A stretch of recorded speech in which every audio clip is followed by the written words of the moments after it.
Have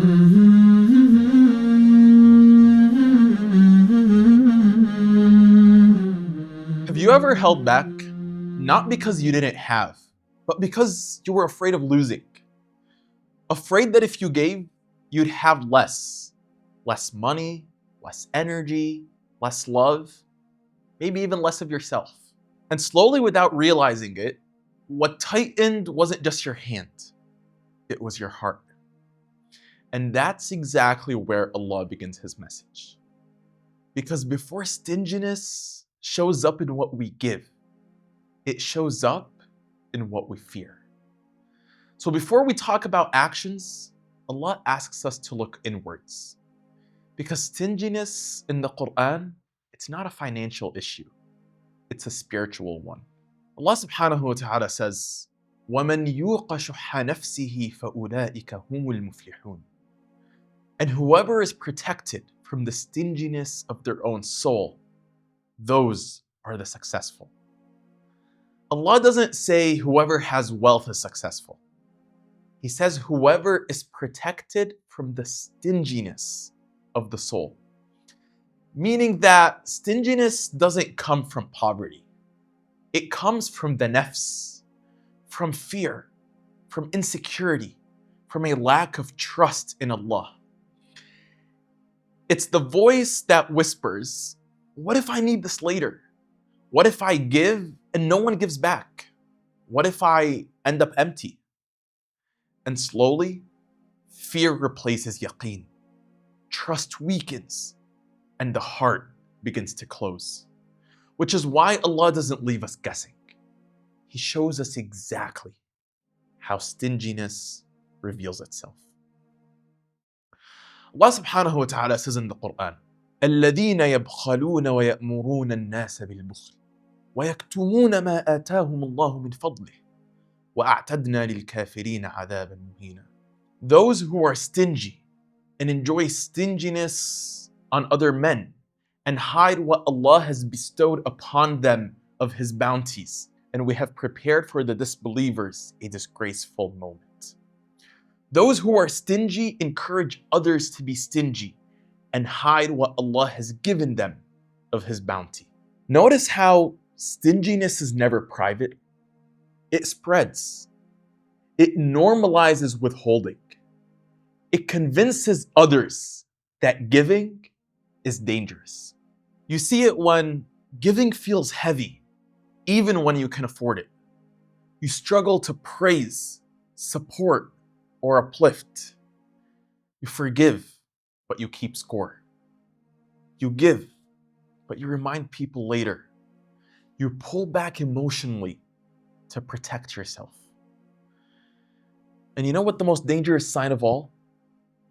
You begin to feel ownership instead of gratitude. And this is where stinginess becomes deeper, more subtle, and more harmful.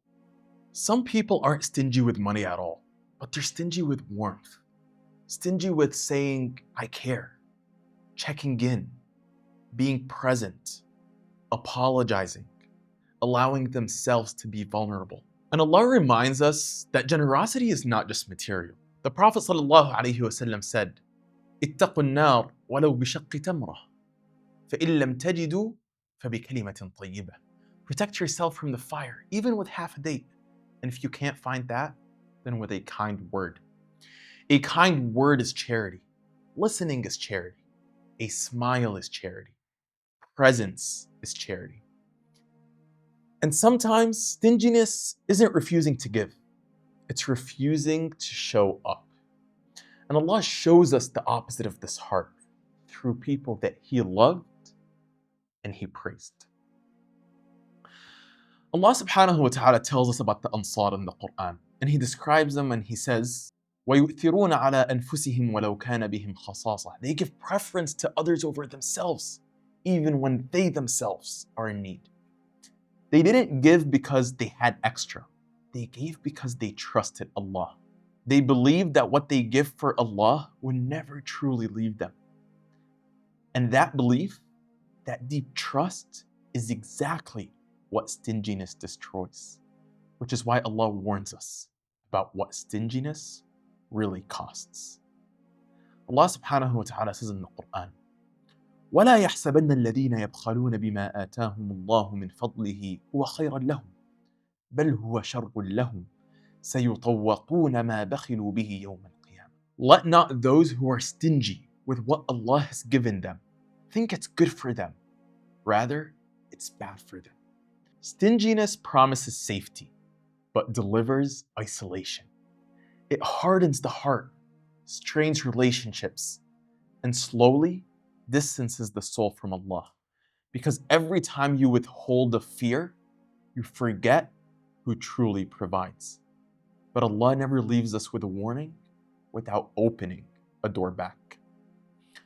Allah never exposes a disease of the heart without teaching us how to heal it. And the cure for stinginess is not found in having more. It's found in trusting more. First, remember the source. Everything you hold, your money, your time, your energy, your love, it was never owned. It was entrusted. When you remind yourself, this came from Allah, letting go, it becomes easier. Because the one who gave it is fully capable of replacing it. And then give before that fear sparks. There's always that moment, that hesitation. What if I need this later? What if no one shows up to me? What if I regret this? That hesitation is where the struggle is. And that is exactly where Allah wants you to act. Because giving despite fear is what breaks its grip. And then start small, but stay consistent. Not every act of generosity needs to be grand. Sometimes it's just a sincere compliment, a message you didn't feel like sending, forgiving without being asked, showing up even when it's inconvenient. The Prophet ﷺ said, مَا نَقَصَتْ صَدَقَةٌ مِنْ مَالٍ. Charity does not decrease wealth, any type of wealth. And the meaning goes beyond money. Generosity, it never empties the heart. It softened what hardened. It heals what fear closed. Because every time you give for Allah, you're not losing something. You're returning it to its true owner. Allah's message to the stingy is not harsh. It's actually freeing. Loosen your grip and feel how light the soul becomes.